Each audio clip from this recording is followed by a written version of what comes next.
Hi everyone, welcome back to Banu Sami kitchen. நாம் இன்றைக்கி ஒரு சத்தான லட்டு ரெசிபி தாங்க பார்க்க போகிறோம். கருப்பு கவுனியை வச்சு ரொம்பவே சத்தான லட்டு. இது குழந்தைங்கள்லேருந்து பெரியவங்க வரைக்கும் எல்லாருமே சாப்பிட்லாம். டெய்லி இந்த லட்டுவை ஒரு முறை சாப்பிட்டுட்டு வாங்க. ரொம்ப ஹெல்த்தியான ரெசிபி இது. வாங்க வீடியோக்குள்ளே போகலாம்.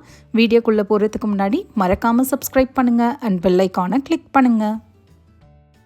ஒரு பேனும் கடாயும் எடுத்துக்கோங்க. இதில் 1 கப் அளவுக்கு கருப்பு கவுனி அரிசி இந்த மாதிரி கடைகளில் கேட்டு வாங்கிக்கோங்க. நான் 1 கப் அளவுக்கு மெஷர்மெண்ட் கப்பில் எடுத்திருக்கேன்.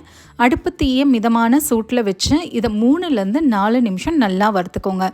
நீங்கள் அரிசியை கழுவிட்டு காய வச்சு அதுக்கப்புறம் நீங்கள் யூஸ் பண்ணிக்கலாம். நான் டைரெக்டாக அப்படியே தான் யூஸ் பண்ணுறேன். நல்லா வறுத்ததுக்கப்புறம் பார்த்திங்கன்னா இந்த மாதிரி பட்டு பட்டுன்னு சவுண்டு வருங்க. அதுதான் கரெக்டான பக்குவம். இப்போ அடுப்பை ஆஃப் பண்ணிவிட்டு இதை கம்ப்ளீட்டாக ஆற விட்டுருங்க. இப்போ அதே கடாயில் ஒரு 1/2 கப் அளவுக்கு வேர்க்கடலை சேர்த்துக்கோங்க. பச்சை வேர்க்கடலை தாங்க சேர்த்துருக்கேன். இதையும் நல்லா செவக்க வறுத்துக்கோங்க.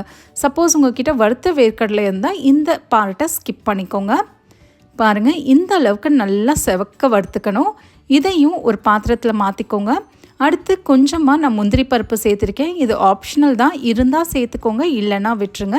நீங்கள் எந்த நட்ஸ் வேணாலும் இதில் சேர்த்துக்கலாங்க. இதையும் நல்லா செவக்க வறுத்துட்டு ஒரு பக்கமாக எடுத்து வச்சுருங்க. அடுத்து அதே கப்பில் 1/2 கப் அளவுக்கு வெள்ளை எள்ளை சேர்த்துக்கோங்க. நீங்கள் கருப்பு எள் கூட சேர்த்துக்கலாங்க. இதையும் நல்லா மிதமான சூட்டில் வறுத்துக்கோங்க. பட்டு பட்டுன்னு சவுண்டு வரும் இதுலேருந்து. அதுதான் கரெக்டான பக்குவம். பாருங்கள், கொஞ்சமாக லைட்டாக பொரியும். அப்போ இதையும் ஒரு பக்கமாக எடுத்து வச்சுருங்க. இப்போ எல்லா சாமான்களையும் அரைச்சிக்கலாம். முதல்ல கருப்பு கவுனி அரிசி, வறுத்த அரிசியும் 4 ஏலக்காவை சேர்த்து நல்லா பவுடராக அரைச்சி எடுத்துகிட்டு வந்துடுங்க. பாருங்கள், இந்த அளவுக்கு ஃபைன் பவுடராக இருக்கணும். ரொம்ப கொரகரப்பாகவும் இருக்கக்கூடாது. இதை ஒரு பாத்திரத்தில் மாற்றி வச்சுக்கோங்க. இப்போ அதே மிக்ஸி ஜாரில் நான் தோல் எல்லாம் எடுத்துட்டேன். பாருங்கள், வேர்க்கடலையில் கொஞ்சம் தான் தோல் இருக்குது, பரவாயில்ல, இதை அப்படியே சேர்த்துக்கோங்க. தோலோடு சேர்க்காதீங்க, கொஞ்சம் தோலை நீக்கிட்டு சேர்த்திங்கன்னா நல்லாயிருக்கும். நம்ம வறுத்து வச்சுருந்த முந்திரி பருப்பு, வறுத்து வச்சுருந்த வெள்ளை எள்ளையும் இதில் சேர்த்துட்டு இதையும் நல்லா கொரப்பாக அரைச்சி எடுத்துகிட்டு வந்துடுங்க. பாருங்கள், இந்த அளவுக்கு அதுலேருந்து எண்ணெய் பிரிகிற அளவுக்கு நம்ம கொஞ்சம் அரைச்சிக்கிட்டால் நல்லாயிருக்கும். அப்போ தான் பிசைகிறதுக்கு கரெக்டாக இருக்கும். இதையும் நம்ம அந்த பாத்திரத்தில் மாற்றிட்டு இதில் 1 கப் அளவுக்கு நாட்டு சர்க்கரையை நான் சேர்த்துருக்கேன். உங்கள் இனிப்புக்கு தகுந்தாப்போல் நீங்கள் சேர்த்துக்கோங்க. இது கூடவே நான் கொஞ்சம் பூசணி விதெல்லாம் சேர்த்துருக்கேன். தேவைன்னா சேர்த்துக்கோங்க, இல்லைன்னா விட்டுருங்க. நீங்கள் எந்த நட்ஸ் வேணாலும் சேர்க்கலாங்க. உங்களுடைய இஷ்டம் தான். குழந்தைங்களுக்கெல்லாம் கொடுக்கும் போது ரொம்ப நட்டியாக இருக்கும். இதை நல்லா கையாலேயோ கரண்டியாலேயோ நல்லா உதிர்த்து விட்டுக்கோங்க. இதில் நாம் ஒரு 4 டேபிள் ஸ்பூன் அளவுக்கு சூடான நெய் சேர்த்துக்கோங்க. அப்போ தான் நம்மளுக்கு நல்லா லட்டு பிடிக்கிறதுக்கு வரும்.